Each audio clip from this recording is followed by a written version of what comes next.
This course is for you if you need money for your own investments. You know, a lot of you are listening to this thing, you're thinking, well, why do I need private money? And I'm thinking, well, you know, all of us need private money to one extent or another. You may have your own investments where you're trying to flip properties and you want to use a private lender or private money to acquire the property and then turn around and maybe do some rehab on it or flip it out. That's one thing you can do with private money. Second thing is you may need money to help you buy income properties. Now, here's something a lot of folks don't understand. Now, I've said on a previous webinars that if you are investing in real estate at all right now, you're crazy if you are not investing to hold at this point in the game. Everybody wants to make a lot of money now. I completely get that. You want to flip properties. I get that too. You know, and so everybody's thinking, I'm going to make money. I'm going to do a flip. I'm going to make money immediately. And you're not remembering that in the long term, you're going to make a lot more money by hanging on to properties where other people are building up your equity. So a lot of folks will say, well, you know, I want to do 3 or 4 of my own on a flip, and then I'll get one for myself for a rental. And the problem is you keep putting that off and putting it off and putting it off. And my suggestion to you would be, why not continue to look for properties that you can hang on to, and better yet, use someone else's money. See, if you can figure out a way where you can make incredible, you know, 20, 30, 40% returns on an income property, and you're paying 8% for money, that means somebody else puts up all the cash and you make a profit. So keep that in mind as you go through the course tonight, that you can use money for rental properties for your own. Now, you may also want to get high returns on your own money. I know a couple of you are on the phone this evening or on the call. You are already private lenders and you're making a good return on your money, and a lot of you are investing in real estate making even a higher return. But what if you could leverage that money?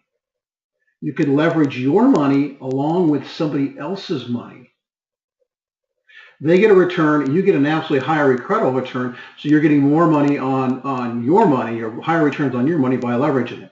Now, that's what I'm talking about here in number 4, is you want to leverage your own money with other people's money. But also, what if you would like to make a profit and some monthly cash flow using none of your own money? Now, what I'm going to do here is I'm going to actually go ahead and take myself off the screen for a minute and show you my screen right there. And you can see all those questions in front of you, whether you need money for your own investments, you need money to help buy income properties, you want to get high returns on your own money, et cetera, et cetera, et cetera. Okay, now then, let's ask another question of ourselves. You guys ready for this? Okay, here we go. This is a question only you guys can answer. These are what I call burning questions you should be asking yourself, and you need to ask yourself, and only you can answer these questions, guys, so please listen very carefully here. First of all, I want you to be asking yourself right now, especially as we start this new year, how serious are you about investing? You know, that's a huge thing, and a lot of you are in the game. A lot of you are in my mentoring program, my coaching program, my mentor, whatever you want to call it, my inner circle. So I know that you are serious about investing. My question, I think, would be, as an adjunct to this, not only how serious are you about investing, which means you need to make money right now, but how serious are you about investing wherein you can also set yourself up for long-term cash flow? Second thing I would ask is ask yourself, in what ways is today's market unique? Now, I've got to tell you, quite some time ago, when I first thought about all of this, our market was really unique when people started, you know, when everything crashed and all the banks had all this property. You know, guess what? They still do. There's still a lot of REO property or foreclosed properties out there. And our market is very, very unique. Now, what's happened recently is that the prime lending rate has gone up. We're starting to see rates just inch a little tiny bit higher, maybe an eighth of a point. It's not a big deal. But, you know, in a lot of people's opinion, the economy's turned. Now, whether or not that happens or not, that's anybody's guess. But the point is that, you know, a lot of people are saying, well, you know, I'll wait till down the road to acquire properties. And I'm thinking, why? Even what we see today, we're paying more for properties today as real estate investors than we did 2 years ago. because we bought when we bought toward the bottom, and other people are waiting until that clock, if you would, the hands on the clock start inching back up toward their high point. And that's when most people jump in. Unfortunately, that's too late. So if you're looking at a clock and the clock says, 7 o'clock, what a great time to invest. The clock says 11 o'clock, everybody else and their dog has started to invest because they see it's a good deal. So the sooner you guys take action, the better. And that's what I'm talking about. And you also ask yourself, will this market ever happen again in my lifetime? I don't think that it will. I think that maybe if you're listening and you're 20 years old, in the next 60 years, yeah, it may happen. For most of us who are listening to this call tonight, I will tell you that to me, there's no excuse not to take action immediately. And with that said, what are you going to do? Are you going to make things happen, or are you just going to watch things happen? So my challenge to you tonight as we listen to these materials is I want you to keep in mind that you're here to make some incredible changes, whether it's a new year or a new day. It's a time when you want to write things down and you want to move forward on the path where you want to go. Now, let me tell you a little bit about where I'm coming from in a lot of this. And I talk about a whale of an education. Those of you who know me know that the hard-hitting CEO of a publicly traded company was certainly there on the outside for quite some time. But inside, I'm probably just a little bit different kind of guy. And I'll show you right here what you see in front of you is a whale of an education. Now, what happened is I went to the University of California at San Diego. And I got my degree. I actually didn't know what I wanted to study, so I had several different courses of study over the years that I was there. I ended up with a degree in sociobiology, which is basically the study of genetics or gene pools among herds. Now, we can use that every day, not quite sure how. But what I did when I was in college is I watched whales for a living, which I thought was really cool. And these are pictures that I have of the California gray whale migration off the coast of Southern California. And I know there's a gentleman on the phone tonight, Ed, who does a lot of stuff out in Carlsbad. This time of year is when the whales are passing by Southern California on their annual migration. And so anytime I get near an ocean, anywhere between about the second or third week of December and about the middle of March, anytime I get near a West Coast ocean, my eyes are constantly looking for spouts and stuff out at sea. That's just who I am. Now, that said, I also got a chance to pet whales, and you'll see pictures there. We had baby whales who were down in the lagoons off of Baja, and in doing so, we had little baby whales actually come up to the skiffs where we could reach out and we could touch baby whales, which is kind of an amazing thing when you consider that mom is right below the boat. Mom's about 40 to 45 feet long and weighs anywhere from 35 to 40 tons. Big, big animal, and when you touch her, you can feel her tremble. So you realize that mom can just basically use one of her big flukes and smack you out of the water at any given time, and here she is letting us pet a baby. So I got to tell you, it was really, really cool. And you're thinking, well, Bob, this is a financial thing. Why are you telling me this? And I'm telling you this because I realized that there were two things that were kind of at odds with myself when I was growing up. And that is, I wanted to do this type of things that were passionate in my life. And at the same time, I wanted to be able to afford it. Because let's face it, whale researchers don't make a whole lot of money, okay?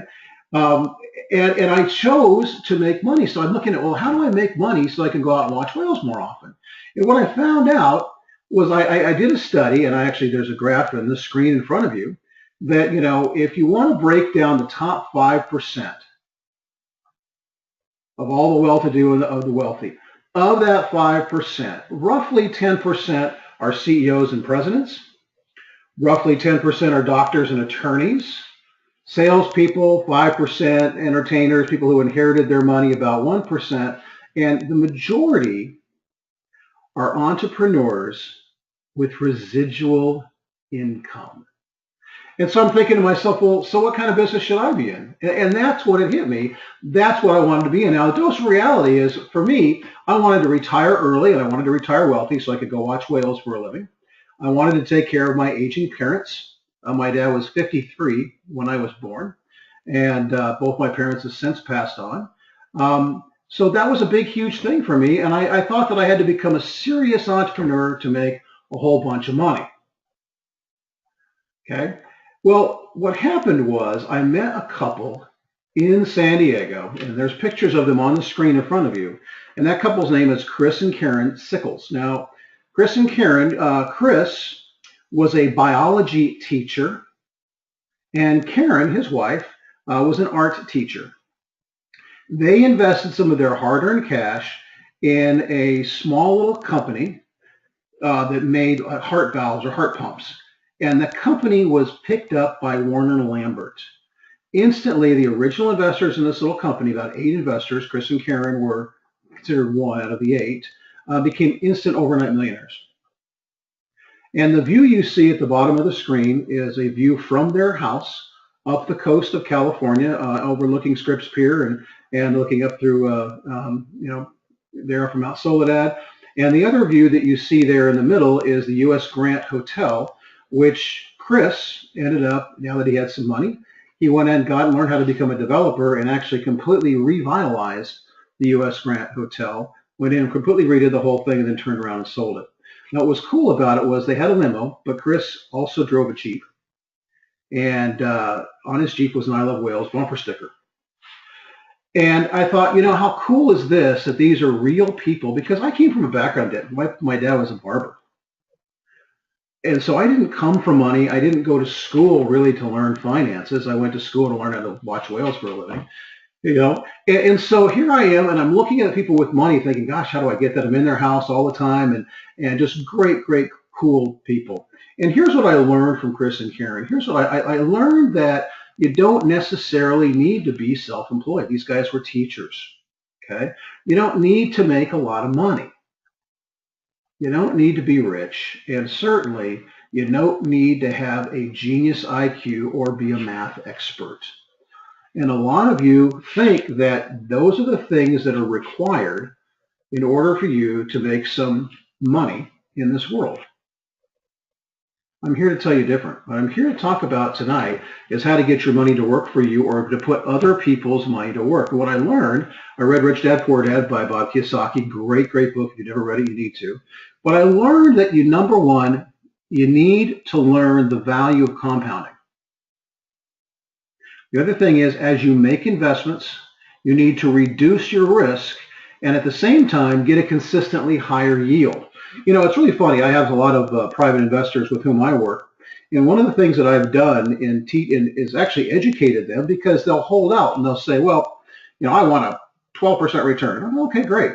And so then when the deal's up in 6 months, if they don't immediately lend it out again for another 12% return, what happens is they're actually getting less of an annual return. Let's say that they have it with me for 6 months at 12%, or even 8 months at 12%, and then it sits idle for 4 months. The reality is, for that entire year, they got an 8% annualized return. In other words, they made a point a month for me, but then for 4 months it sat idle.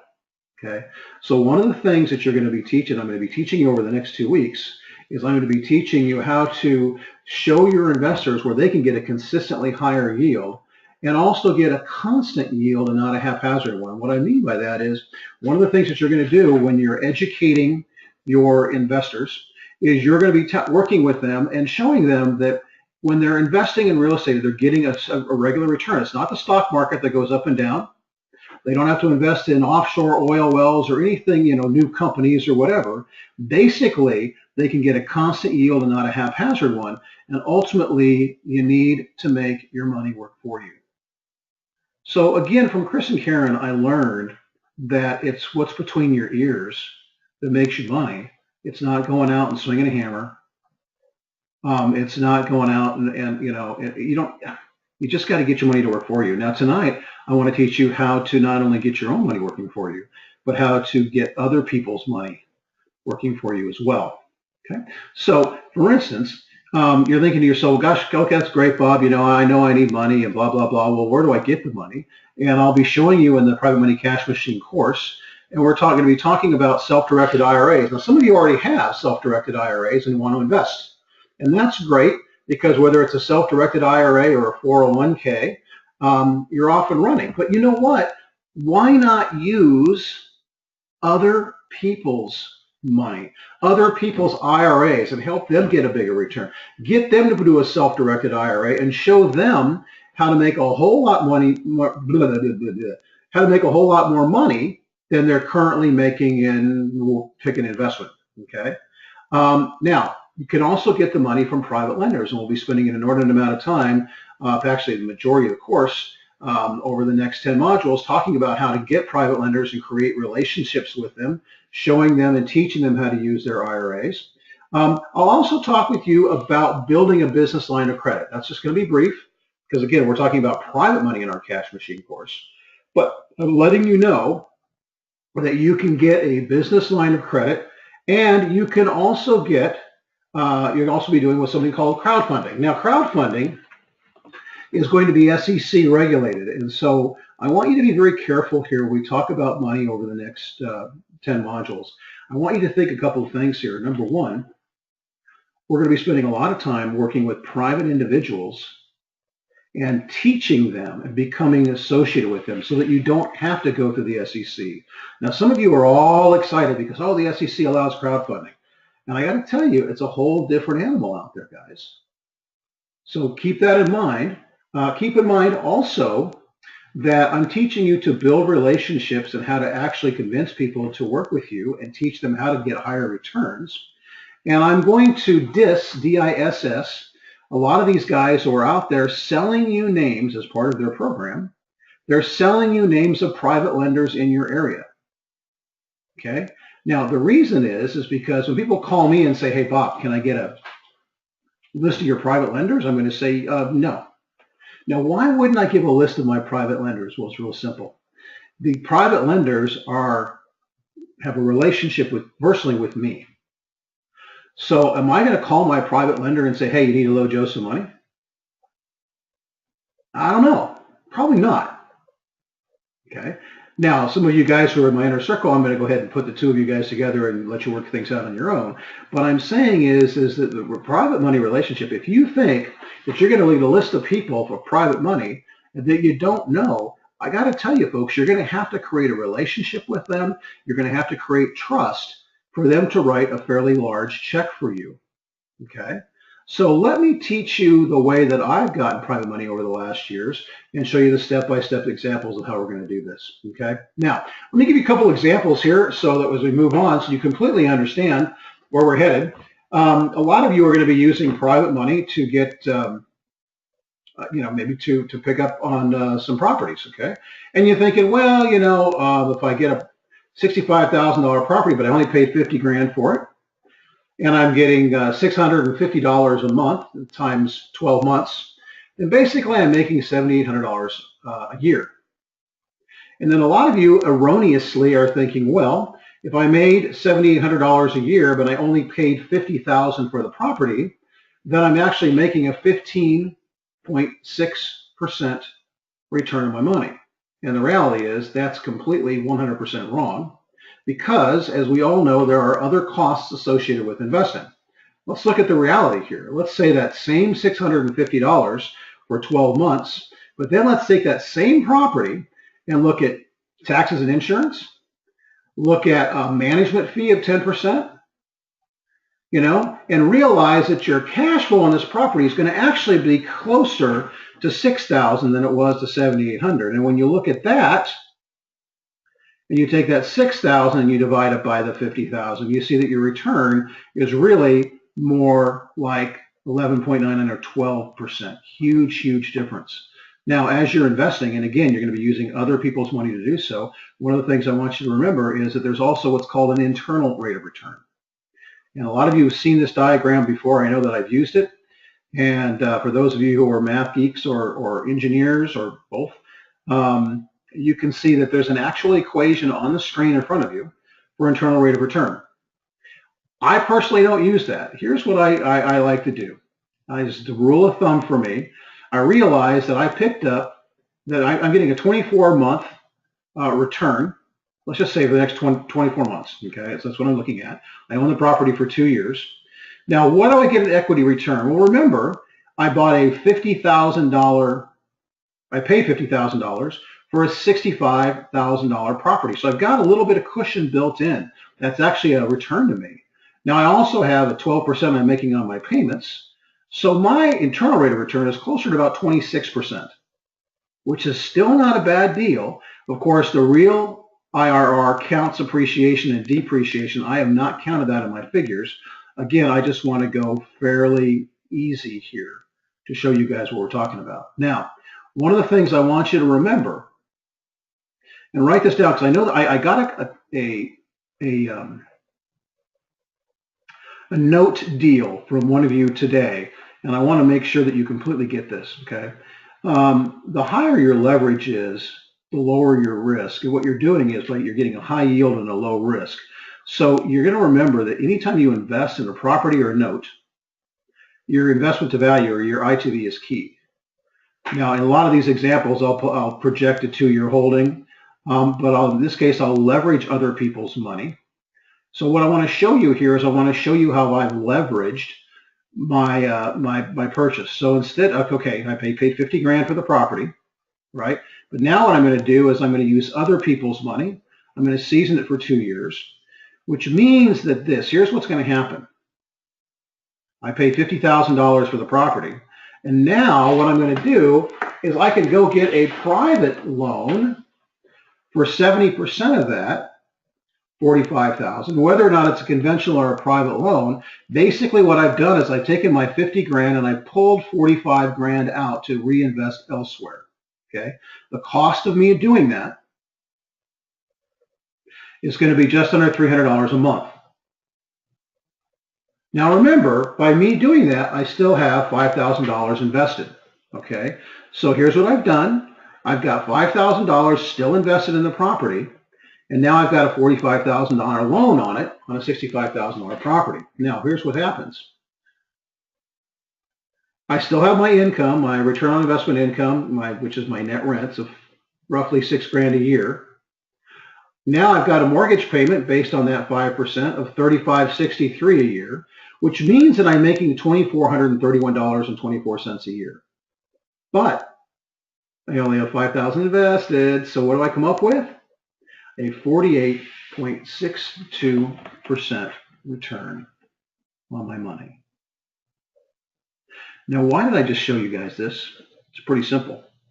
The reason I showed this to you is because I want you to understand that, yes, if you've got your own cash, it's great. But when you start using other people's money, or you do what some of you are doing, which is great, you use pretty high dollar money to acquire a property, you hang on to it for a little bit, and then you pull that money out, pay off the initial investor, and go do it all over again. That's when you start making money in real estate, and that's why getting private money is so darn important.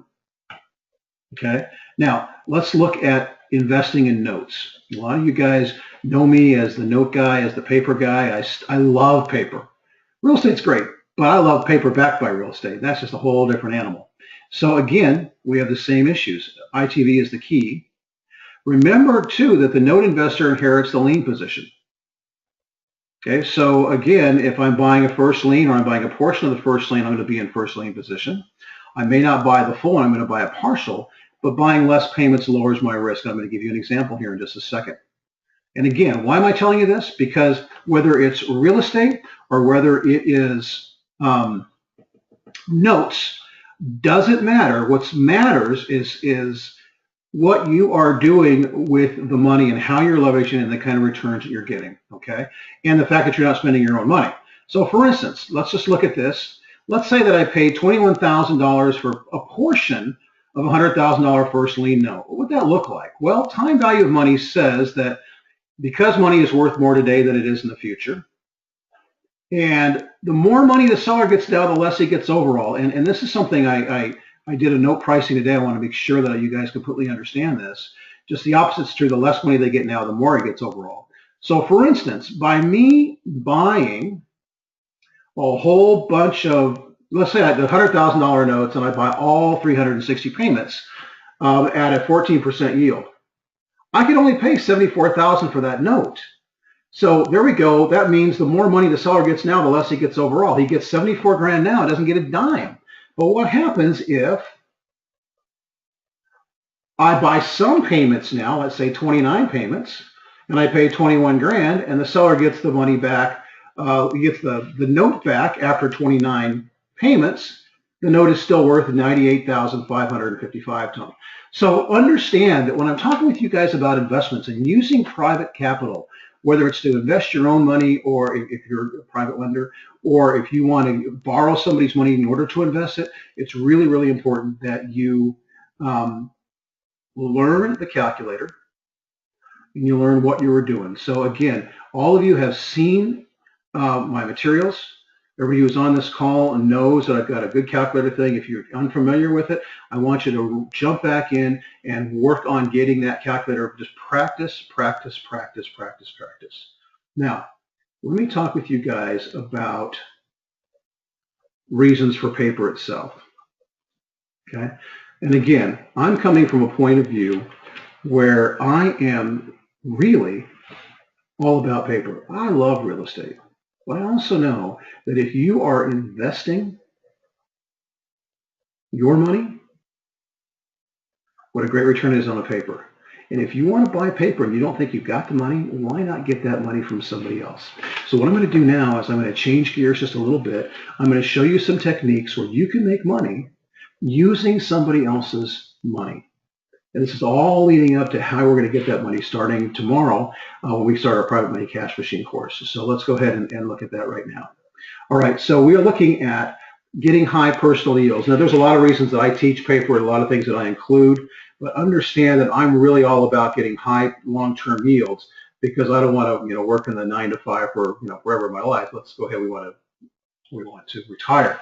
And I've already talked about the fact that when you buy a note, the terms don't change. So let me just give you some ideas on how you can make some pretty incredible money using not only your money, but maybe using somebody else's money.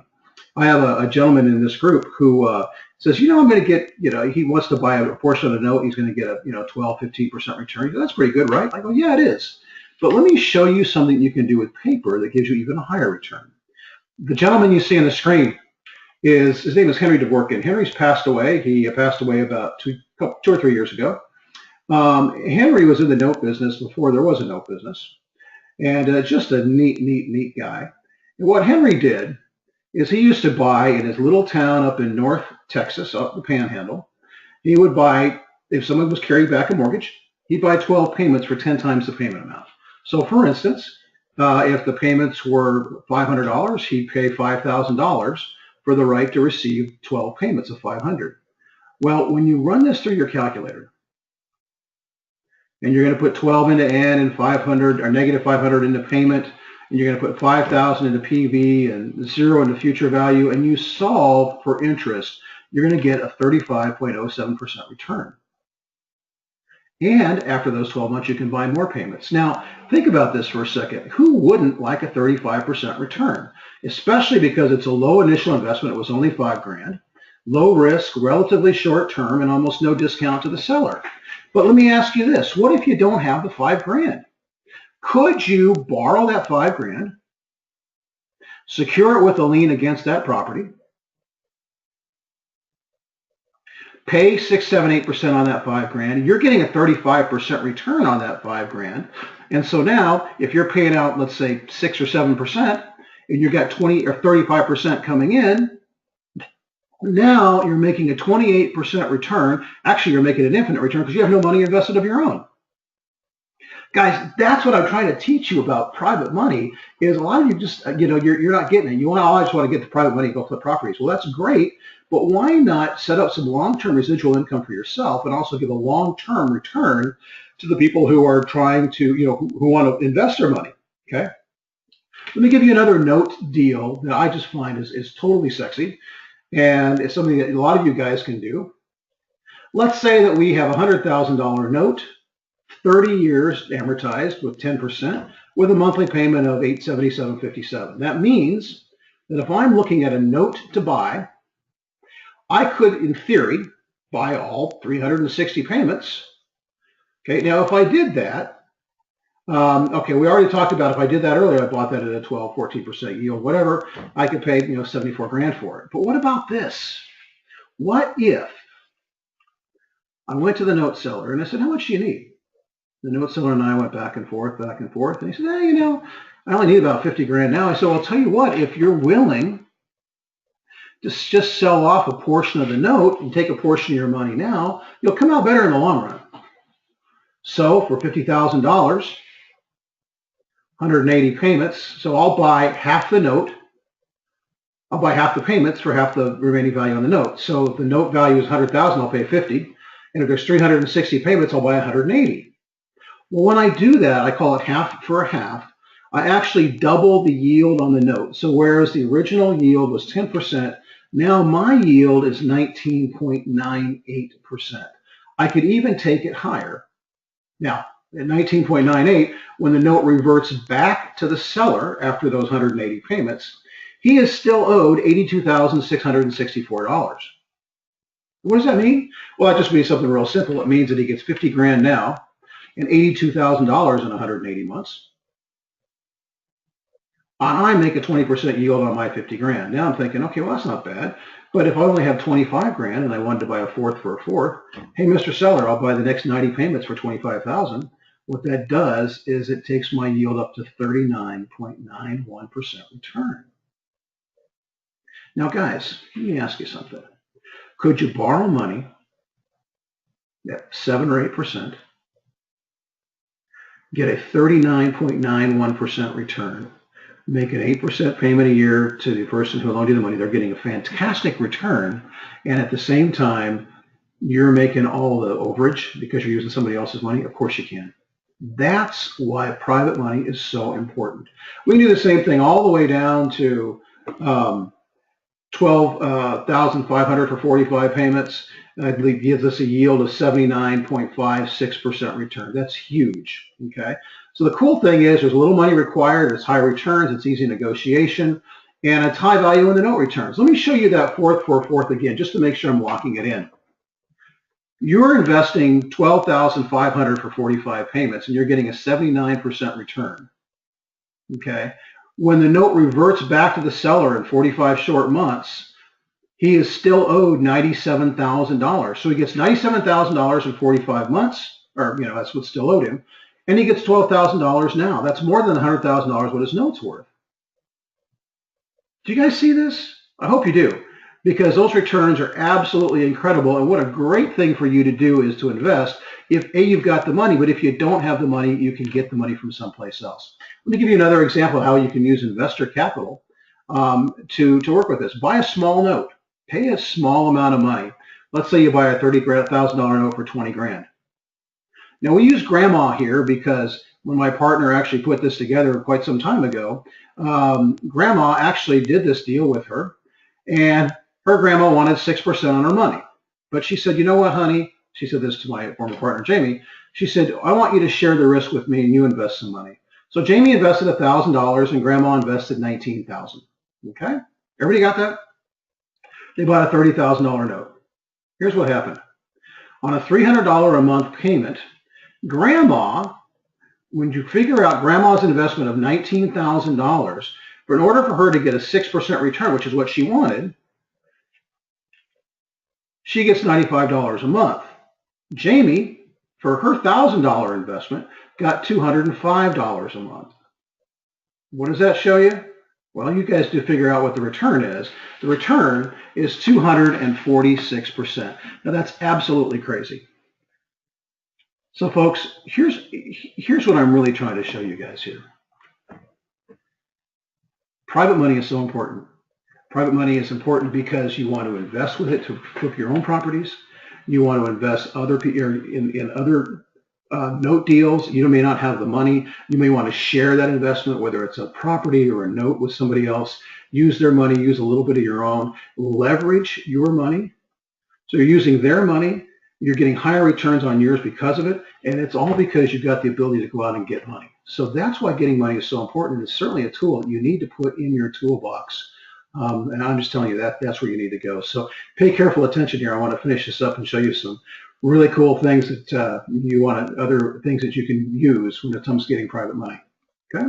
Other investment ideas include leverage returns with income properties. So we just talked about that a few minutes ago. Here's one of the things that I've done. I work with an investor. I've gone out. She's put up the money for these apartments. Okay. Now, I also got the seller to carry some paper on them. And the bottom line is I am giving her a really nice return on her investment, 9–10%. What I'm getting, I'm pocketing $700 a month off these apartment units. Now, I paid the original seller. I'm paying a note to him, and I'm paying him 4.5%. So I negotiated a great rate with him. On the money that I put down, I didn't put down. Cheryl put it down for me, and she's getting a great return of 10%. I am also making $700 a month positive cash flow after taxes, insurance, and maintenance. What does that mean? That means that I created income for me, and I created a great return for Cheryl by going out and negotiating and using other people's money. So anybody that tells you that you don't need other people's money, I disagree 100%. Because I now make $700 a month just on that one deal that I did more because I leverage returns with income properties. Okay. Now, you could also leverage return with note income streams. Remember, again, I just showed you how you could buy a portion of a note for yourself using someone else's money. You get a great return. They, in turn, get a great return on their investment. I've got a student of mine. He's a client. His name is Michael Butler. Michael's just a great guy. Michael recently bought a warehouse, paid $800,000 for the warehouse, and now he turns around, he gets a seller to carry paper.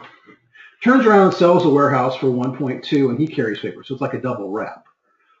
Michael had to come up with $100,000 down in order for the seller to carry that paper. So if Michael paid $800,000, the seller came up with, or seller carried $700,000, Michael gave him $100,000 in cash that Michael went and borrowed from a private investor.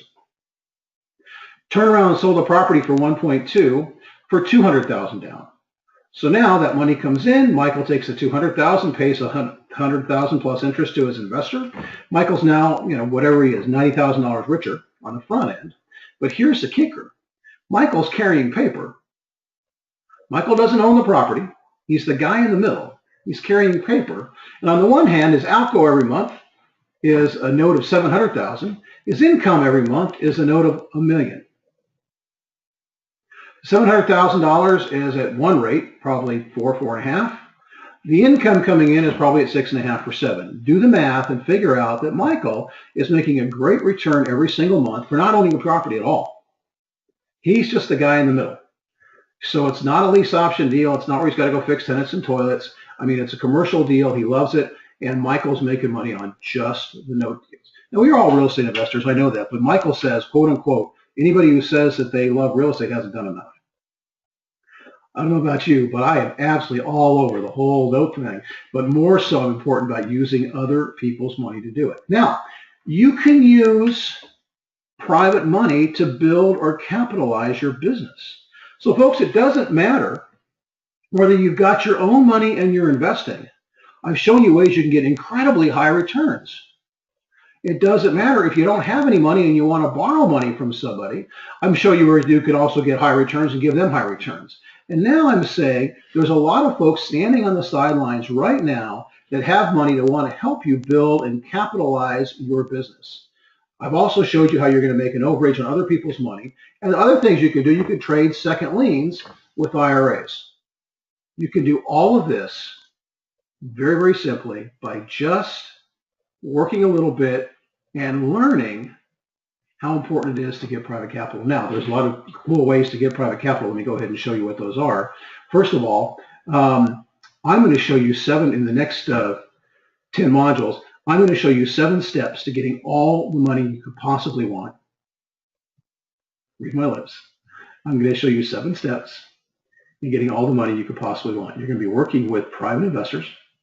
I'm going to teach you how to work with private investors. I'm going to show you right now 7 steps I'm going to go through. I'm going to show you how to create your irresistible win-win offer. We're going to start that writing with Module 1, and you're going to write down what it is that you do, what you're raising money for, and you're going to standardize it so that you don't feel like you're begging somebody for money. You feel like you're giving them, and you actually are giving them, a standard program that you're using that they can invest in and they can make money. I'm going to show you how to qualify your investor. This is huge. Notice I didn't say that the investor is qualifying you. I said that you are qualifying the investor. SEC has some regulations. You want to be double, sure, dot I's, cross T's. You certainly don't want to run afoul of those guys. So you're going to qualify each and every investor that works with you. But that also does another thing because it puts you guys more on an equal footing. The equal footing being that, you know what, if you want to invest with me, that's great. I just want to make sure that you're qualified. Rather than going, please, please, will you please give me some money? Just the opposite. Okay, so I'm going to show you how to qualify the investor, and you're going to use those qualification paperwork in order to build your private lending program. I'll also show you how to create a foot in the door intro so that when you meet strangers, you can actually work it into where you do some follow-up contact with them and they become investors with you. I met a lady on a plane not too long ago, and we got talking about money, and she says, oh man, my husband and I wish we could invest some more money and blah, blah, blah, blah. We used to know how to make our money work for us. And I said, oh, not a problem. And we talked all about how she could become a private lender. And I ended up sending her a bunch of my materials and books and followed up with her. And now she's one of my private lenders. Okay, a total contact I made in the plane. And granted, I didn't ask her for money right on the plane. I didn't tell her about a deal. But 3 or 4 months later, we created a relationship. I taught her how to do things. I showed her how she could move her money into an IRA. And I basically am building for the future. She's making a great return now where she wasn't. And I've got a new investor. I'm going to show you 2 parts on how to create a compelling presentation. In the next 10 modules, I'll show you how to make a presentation to someone so they can become a lender with you. I'm also going to show you, once you have a deal, how to make a presentation out of that so that you can show your investor what the good thing is about that particular deal. Then, of course, you've got to tell everyone that there's ways to get the word out there that you are working with this. I don't care if you've got a business. It doesn't have to be in real estate. You can have a business that you're building. You can have a phenomenal idea. All of these items will work for you. And if you're real estate or if you're doing notes, the same thing. I'll show you how to build a credibility kit and show them how it works. And finally, I'll show you how to get leads and actually get the money. I'm going to do all those things for you as we go through the next 10 steps or 10 modules, if you would. And again, it shows you 8. I've actually got 10. I like to over-deliver, and you guys are going to be really, really excited about it. So here's some final thoughts as I'll let you off this webinar tonight. But I want you to think about something here.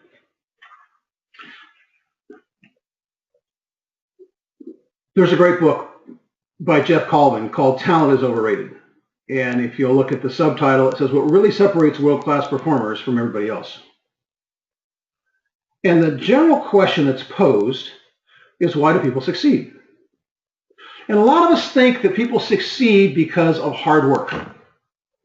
Or they think that successful people are more successful than other people because they've got innate talent, you know? And a lot of us are using those excuses to say, well, that's why those people over there are more successful than me because I'm not willing to work that hard. I don't have the talent they have. And you know what the bottom line is? The bottom line for success is deliberate practice. In other words, it's important that you look at your business and you take the steps deliberately. That you look at your business and every action that you do is a deliberate step toward getting you where you want to go. But you have to take action, and that action has to be thought out, deliberate actions. It can't be just haphazard. You got to figure out where you're going, what you're doing, and everything. We'll be covering all of that in the next 10 modules on how to raise private capital. That said, if you want to get started, what I want you to do, and a lot of you are on the call tonight, I got it. You're going to be joining me starting tomorrow on number 1. And by the way, please put this down in your calendars. You're going to be getting what's the word I'm looking for? An email. You're getting an email from me probably in the next 45 minutes that will give you the link for tomorrow's module number 1, and we'll get started with private money. The time will be 12, well, actually you'll get it tonight, but I'm saying, but the time for tomorrow's module on Monday is 12:15 Eastern. So you're in the Eastern time zone. We'll start right afternoon, and most of you are, and that kind of coincides with lunch hours. I try to make it simple for folks. If you're on the West Coast, that's going to be 9:15 in the morning. If you're Central like me, it's 11:15. And I don't know if I've got anybody in Mountain Time, but of course that'd be 10:15. 12:15, all of our webinars will run either right at an hour or maybe 50, 55 minutes. Okay, very rarely do they ever go over an hour. I will work with all of you, and we'll do a lot of participation. You'll be filling out forms as we go. I'll be giving you some forms early on. If you have any questions during any of these, the whole modules, what I want you to do is I want you to call my office, talk with my assistant, Summer. Her name is right there on the screen, or her picture. And you're going to be getting involved with a private cash machine. Private money cash machine is what we called it. You can either email Summer at paperpowervip@gmail, or you can call directly at 877-272-5012 extension 1. Okay, so folks, that's all I've got for tonight. I'm really, really excited. I just want to let all of you know how excited I am to work with you. I even dressed up for you. I don't know if you guys can see this or not, but woohoo! The reason I dressed up is several things. We're talking about money. And I want all of you to understand that this is a serious venture.